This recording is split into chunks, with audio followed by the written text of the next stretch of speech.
जय श्री राम। लगभग हर सनातनियों के घर में हवन होता ही रहता है और प्रत्येक संस्कार में, चाहे वो नामकरण संस्कार हो, चूड़ा कर्म हो, यज्ञोपवीत संस्कार हो, विवाह संस्कार हो या अन्य कोई संस्कार हो, लगभग हर संस्कार में हवन होता ही है। और जितने भी शुभ कार्य होते हैं, चाहे गृह प्रवेश हो, चाहे कोई यज्ञ अनुष्ठान धर्म कर्म हो, हवन से ही यज्ञ की पूर्णता मानी गई है। लेकिन हवन कैसे करें?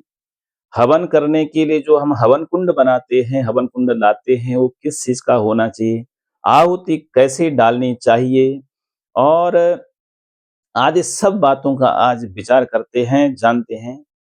सबसे पहले जानते हैं कि हम जो हवन कुंड लाते हैं घर में, वैसे तो जो यज्ञ होते हैं, यज्ञ में हवन कुंड बनाए जाते हैं। अलग अलग विधा से, अलग अलग तरीके से हवन कुंड करने का शास्त्रों में नियम बताया गया है। एक अलग अलग जो अनुष्ठान होते हैं, अनुष्ठानों के हिसाब से यज्ञ कुंड बनाए जाते हैं। जो यज्ञ कुंड गोबर से लीप करके और मिट्टी आदि से लीप करके बनाए जाते हैं, वह सबसे पवित्र पावन माने जाते हैं। शुद्ध गाय के गोबर से लीप करके वेदी भी बनाई जाती है, जहां पर पूजा स्थल बनाया जाता है, उसी को पावन पवित्र माना जाता है। लेकिन आजकल शहरीकरण में आप गोबर मिट्टी का की यूज नहीं कर पाती घर के अंदर, तो उसमें क्या करें? तो लोग क्या करते हैं आजकल ज्यादातर, हवन कुंड ले आते हैं लोहे का। लोहे का हवन कुंड शास्त्रों में कहीं वर्णन नहीं है, उसको अच्छा नहीं माना जाता, शुभ नहीं माना जाता। लेकिन सस्ता आता है और लोग सोचते हैं हवन ही तो करना है, किसी भी चीज में हवन कर लें। कहीं से भी कोई भी तसला उठा करके ले आएंगे, कहीं कोई मजदूरों के पास कोई तसला पड़ा हुआ वहीं से उठाई लेंगे, यानी टूटा फूटा जैसा भी बर्तन होगा उसको ले आएंगे, उसमें मिट्टी भरी और उसमें हवन करना शुरू कर दिया।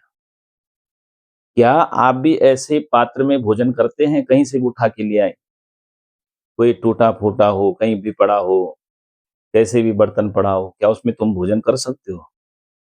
कोई तुम्हें अपने घर में बुलाए और अपने घर में बुला करके कहीं बाहर में पड़ा हुआ कोई बर्तन है, उसमें जंग लगा हुआ है, उसमें को ऐसे गंदा सा पड़ा हुआ है, और उसको ला करके तुम्हारे आगे रख दे और उसमें भोजन रख दे, क्या तुम उस भोजन को पाओगे खुशी खुशी? नहीं पा सकते, और फिर नाराज भी हो जाओगे। ऐसे ही अब जब भगवान के लिए कोई हवन कुंड ला रहे हैं, जिसमें भगवान के लिए भोग अर्पण कर रहे हैं, भगवान का भोग है वो हवन की सामग्री, तो उसको तुम अपवित्र कैसे लाओगे? वो पवित्र से पवित्र होना चाहिए। मैंने जैसे बताया कि सबसे पहले तो हवन कुंड यदि व्यवस्था बने, तो आप जो है गोबर मिट्टी से लीप करके और उसको बढ़िया सा हवन कुंड घर में बनाए, ईंट पत्थर आदि लगा करके मेखला से हवन कुंड बनाने की व्यवस्था करें। नहीं हो पाता तो फिर जो है तांबे का या पीतल का, इसको शुभ माना गया है। तांबा, पीतल, कांसा, इसको शुभ माना गया है। तो कांसे में आप हवन नहीं कर पाते क्योंकि कांसा चटक जाता है।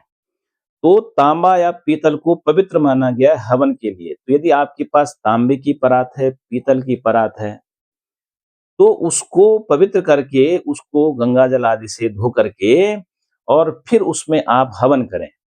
उसमें आप मिट्टी रखें, उस मिट्टी के ऊपर से थोड़ा-सा यदि आपको गाय का गोबर मिल जाए तो उससे लीप करके और उसमें जो है सप्तजिह्वा आदि बना करके जो विधि है, उस विधि से आप हवन करें। अब आता है कि उसमें जो सामग्री है, वो कैसे चढ़ाएँ? आजकल क्या करते हैं लोग, पैकेट ले आए। उस पैकेट को बनाने वाला वो पता नहीं कौन बना रहे हैं उनको।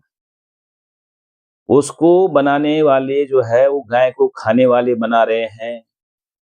आजकल न जाने कितने प्रकार से तुम देखते हो दूषित तरीके से हिंदुओं को नाना चीजें परोसी जा रही हैं। तो क्या वो हवन, आपकी जो हवन सामग्री बना रहे हो शुद्ध तरीके से बना रहे हो? बहुत से विधर्मी हैं जो हवन सामग्री बना रहे हैं, तो उन विधर्मियों के द्वारा बनाई गई हवन सामग्री क्या शुद्ध होगी? तो और फिर उसमें कुछ भी सस्ता के चक्कर में कुछ भी जो है पत्ते-पुत्ते, कूड़ा-कबाड़ भर कर के उसको दे देते हैं। उसमें क्या दिख रहा है, क्या चीज़ है? और लोग सोचते हैं हवन सामग्री का पैकेट लिया है। भैया सस्ते से सस्ता हवन सामग्री का एक पैकेट दे दो और 10-20 रुपए का एक पैकेट पकड़ाया और उसको लाए घर में और उसमें फिर वो नकली घी लाए, 120 रुपए, 100 रुपए किलो वाला। शुद्ध प्रमाणिक चीज़ें लाओ। तो हवन सामग्री में आप अपने पुरोहित से कहें कि महाराज आप हमें अलग-अलग सामान लिखा दो, जो हवन जिससे हवन सामग्री बन जाए। जैसे जौ हो गई, तिल हो गई, अगर-तगर हो गया, इंद्र जौ हो गया और कमलगट्टी हो गई, जटामांसी हो गया, चंदन का चूरा हो गया, चंदन लगड़ी हो गई। बहुत सी चीज़ें होती हैं उसमें, अनारदाना हो जाता है। तो उसमें कई ऐसी चीज़ें होती हैं जिससे हवन सामग्री बनाई जाती है, उसकी अलग-अलग मात्रा, अलग-अलग पूजा के हिसाब से। तो आप अपने पुरोहित से कहें कि महाराज आप हमें हवन की सामग्री जो पैकेट मत लिखो, उसमें अलग-अलग लिख दो सामग्री, कितनी कौन-सी चीज़ लानी है। वो महँगी थोड़ी-सी पड़ेगी आपको, लेकिन वो बहुत जो है शास्त्रीय प्रमाण सहित आपकी आप जो हवन कर रहे हो वो विधिवत हो जाएगा और उसका आपको पूरा रिज़ल्ट मिलेगा। जो घी लाते हो आप, मैंने आपको एक वीडियो पहले भी डाल रखी है कि जो बाज़ार में पूजा के नाम से जो घी मिल रहा है, वो लगभग 99% 99% जो है वो नकली घी मिल रहा है। 120 रुपए किलो, 100 रुपए किलो में वो घी दे रहे हैं आपको, कि पूजा का घी है ये जी। विचार करो कभी आप कि वो आप कहीं दुनिया में 100 रुपए किलो में कोई घी मिलेगा? आप जो खाते हो, खुद तो खा रहे हो 600, 700, 800 रुपए किलो घी और भगवान के लिए ला रहे हो आप जो है 100 रुपए किलो वाला घी, कि सस्ते से सस्ते में निपट जाए। फिर कहते हो पंडित जी हमने पूजा भी कराई लेकिन घर में शांति नहीं आई। हमने पूजा यज्ञ अनुष्ठान भी कराई लेकिन हमारे घर में जो हम जिस कामना के लिए हमने पूजा कराई हुई नहीं। कैसे होगी? आप वहाँ पर जो है जानवरों की चर्बी जला रहे हो घी के नाम पर, नाना प्रकार के केमिकल जला रहे हो घी के नाम पर और फिर कहोगे जी बरकत नहीं हो रही है, हमारे घर में सुख समृद्धि नहीं हो रही है। कैसे होगी? नहीं हो पाएगी। आप ला रहे हो तो शुद्ध जो हमारी भारतीय गाय हैं, हिंदुस्तान की गाय, देसी गाय हैं, उनका घी यदि कहीं से आपको मिल जाता है, तो पहले तो वो घी लाने की आप व्यवस्था करें हवन के लिए। और यदि वो नहीं भी मिल पाता, तो फिर भी आप जो है किसी कंपनी का, अच्छी कंपनी का घी लाओ, जिसमें कम से कम जानवरों की चर्बी तो नहीं मिलाई गई हो, तो उसको लाओ और उससे जो है शुद्ध हवन सामग्री में उसको मिला करके और फिर कैसे डालें हवन सामग्री? जब आप स्वाहाकार करते हो, तो हमेशा ये मुद्रा होनी चाहिए और इस ऐसे हवन सामग्री को पकड़ के और ऐसे चढ़ाया जाता है। क्योंकि जो ये मुद्रा होती है, ये देव मुद्रा होती है। देवताओं को अर्पण ऐसे किया जाता है, आप तर्पण भी देखते होंगे, तो जब देव तर्पण किया जाता है, तो ऐसे जो है इसी मुद्रा से किया जाता है। तो जब स्वाहाकार होता है, तो ऐसे किया जाता है, इन 3 उँगलियों से पकड़ करके और स्वाहा किया जाता है, ऐसे नहीं। कई लोग क्या करते हैं, यूँ पकड़ा, यूँ। ये तो फेंकना हो गया। हवन सामग्री पकड़ी यूँ हवन कहीं भी डाल दिया। तो वो जो है फेंकना होता है। फेंकना नहीं है हवन सामग्री को, उसको भगवान को अर्पित करना है और साथ में स्वाहा इसका उच्चारण करना है। जैसे ही हवन सामग्री को चढ़ाओ, स्वाहा। स्वाहा क्यों कहा जाता है? अग्निदेव की पत्नी हैं स्वाहा और स्वधा। तो स्वाहा जो है भगवान को, देवताओं को, जितने भी देवी देवता हैं सबको भोग पहुंचाने का काम स्वाहा का है। जब स्वाहा बोलते हो आप, तो अग्निदेव की पत्नी को आप पुकार रहे हो कि हम जिस देवता के निमित्त ये आहुति डाल रहे हैं उसको आप पहुंचा दीजिए। वो केवल गंध मात्र लेते हैं देवता लोग। तो देवताओं देवताओं को जो है स्वाहा बोला जाता है। जब आप तर्पण करते हैं पितरों का, तो उसमें स्वधा स्वधा बोला जाता है, स्वधाय नमः स्वधाय। तो पितरों के लिए, पितरों को जो भोग पहुंचाया जाता है, वो स्वधा अग्निदेव की दूसरी पत्नी। तो सामग्री शुद्ध हो, हवन कुंड शुद्ध हो और जो घी आप लाए हो वो शुद्ध हो। आपका आसन शुद्ध हो, आसन की पवित्रता हो। आसन कैसे बिछाना बिछाना चाहिए यज्ञ में? उसकी मैंने एक वीडियो विस्तृत डाली हुई है। आप चैनल से यदि नए जुड़े हैं तो चैनल को सब्सक्राइब करें, तो आपको वो वीडियो भी दिख जाएगी। तो उसमें मैंने विस्तार से डाला हुआ है कि आप कैसे आसन को बिछाना चाहिए। आसन पवित्र होना चाहिए। उसी आसन में सो रखे हैं, उसी आसन में भोजन कर रहे हैं, उसी आसन को तुमने पूजा में बिछा रखा है। नहीं, पूजा यज्ञ अनुष्ठान में पवित्र आसन होना चाहिए, अलग आसन होना चाहिए। और यजमान का आसन ब्राह्मण के आसन से नीचे होना चाहिए, यानी आपके यजमान के आसन से ऊपर ब्राह्मण का आसन होना चाहिए। और आसन हमेशा वेदी से, चौकी से नीचे होनी चाहिए। यजमान लोग आजकल क्या कर रहे हैं, नीचे न बैठा जाए या नीचे बैठने में दिक्कत हो रही है, थोड़ा बहुत परेशानी हो रही है, तो अपने लिए स्टूल में बैठ रहे हैं, कुर्सी में बैठ रहे हैं, और सोफा सेट आदि में बैठ करके फिर हवन डाल रहे हैं। बहुत ज्यादा दिक्कत हो, किसी को परेशानी हो, बीमार है, नहीं बैठा जाता, उसके लिए अलग बात है। लेकिन यदि थोड़ा सा परेशानी हो रही है यज्ञ के नाम पे, तो कोई दिक्कत नहीं है।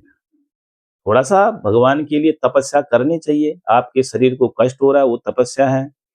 तो इसीलिए जो है, आप नीचे अपना आसन लगाइए। भगवान के चौकी से, भगवान की बेदी से नीचे आपका आसन होना चाहिए।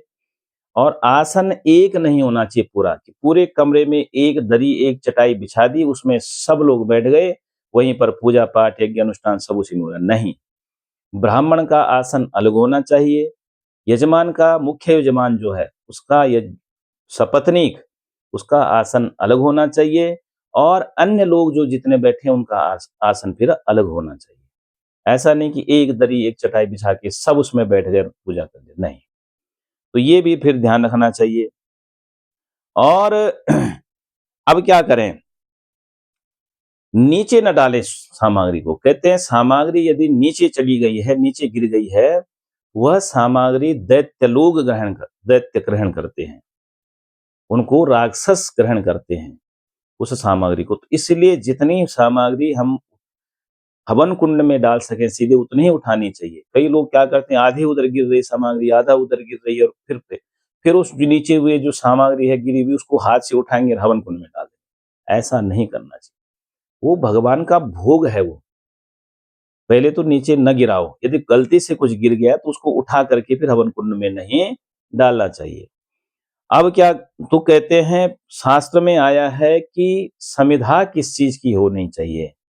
वायु पुराण का कथन है, वायु पुराण में आया है कि पलाश, फल्गु, बट, पाकर, पीपल और बिकंकत, जिसको कठेर बोलते हैं, गूलर, बेल, चंदन, सरल, देवदारू, साल, खैर, समी, वेत, इसकी समिधा होनी चाहिए।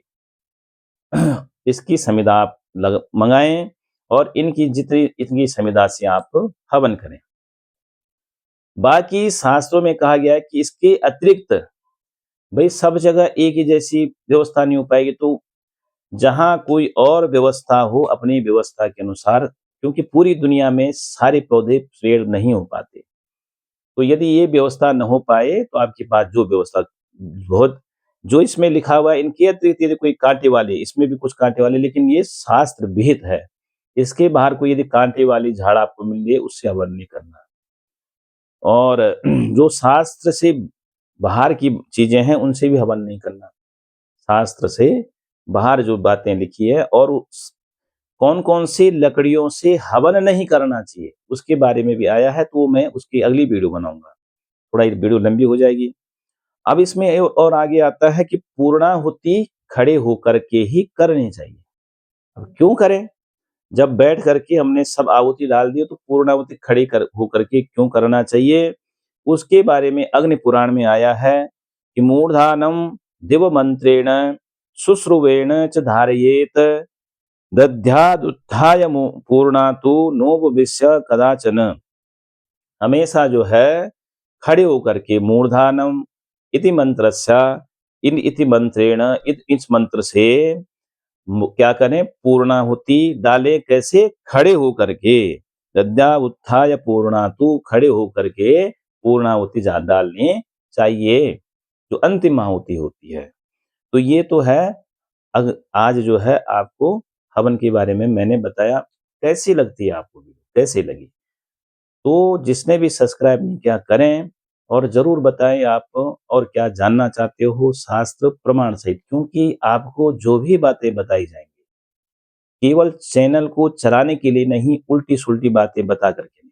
शास्त्र प्रमाण सहित बातें, जो शास्त्र में बातें बताई गई, शास्त्रों से बाहर कुछ नहीं बताया जाएगा।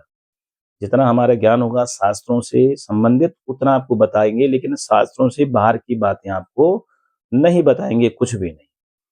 तो आप जो है चैनल को सब्सक्राइब करें। जय श्री राम।